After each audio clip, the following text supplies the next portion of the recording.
ভীষণ মচমচে মজার একটা রেসিপি দেখে নিন। যারা এই জিনিসটা খান না তারাও এটা মজা করে খাবে। কি দিয়ে বানিয়েছেন সেটা তো বুঝবেই না, খাওয়ার শেষে জিজ্ঞেস করবে এটা কি খেলো। তো বানাবো মূলার মালা বড়া। যারা মূলাকে একেবারে অপছন্দ করেন তাদেরকে এটা বানিয়ে দেবেন, তারা বুঝবেই না এটা কি দিয়ে বানিয়েছেন। তো মূলা ছেলে আমি মাঝখান দিয়ে টুকরো করে ফালি করে কেটে নিয়েছি। এবার উপর থেকে একেবারে পাতলা পাতলা করে ছুরি চালাতে হবে, যেন একেবারে তলায় চলে না যায় সেটা খেয়াল রেখে ছুরি দিয়ে উপরের অংশটা কেটে নেবেন পাতলা পাতলা করে। তারপর উল্টিয়ে কোনা ধরে একইভাবে পাতলা করে কেটে নিতে হবে একেবারে শেষ পর্যন্ত।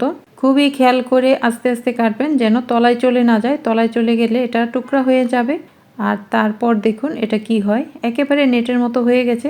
এটা দেখতে খুবই সুন্দর। তো বাকিগুলো আমি একই প্রসেসে কেটে নেব। তারপর লবণ আর পানির মধ্যে কিছুক্ষণ ভিজিয়ে রাখবো। ভিজিয়ে রাখার পরে এটা খুবই সফট হয়ে যাবে আর মূলার গন্ধটাও চলে যাবে। আর এগুলো ভাজার জন্য আমি একটা ব্যাটার তৈরি করে নেব। নিয়ে নিলাম আধা কাপ চালের গুঁড়া, আধা কাপ আটা, স্বাদ মতো লবণ, হলুদের গুঁড়া, মরিচের গুঁড়া, জিরা গুঁড়া, আর দেব হচ্ছে বেকিং পাউডার, ধনেপাতা কুচি, আদা রসুন বাটা। আদা রসুন বাটাটা এখানে দেখানো হয়নি, পরে আমি অ্যাড করে নিয়েছি।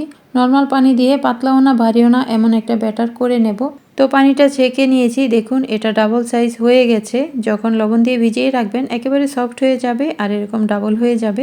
এবার ব্যাটারে ডুবিয়ে গরম তেলে ভেজে নিতে হবে। আর অবশ্যই সময় নিয়ে ভাজবেন, এটা একেবারে লালচে হওয়ার আগ পর্যন্ত ভাজবেন, তাহলে দেখবেন যে বেশ মুচমুচে হয়েছে। আর এটা যে মূলা দিয়ে বানানো একদমই বোঝার কোনো উপায় নেই, কারণ এটার কোনো গন্ধ থাকে না। আর এতটাই মচমচে হয়, ভেতরে মূলাটা যেন একেবারে গলে ক্রিস্পি হয়ে যায় এরকম একটা অবস্থা হয়।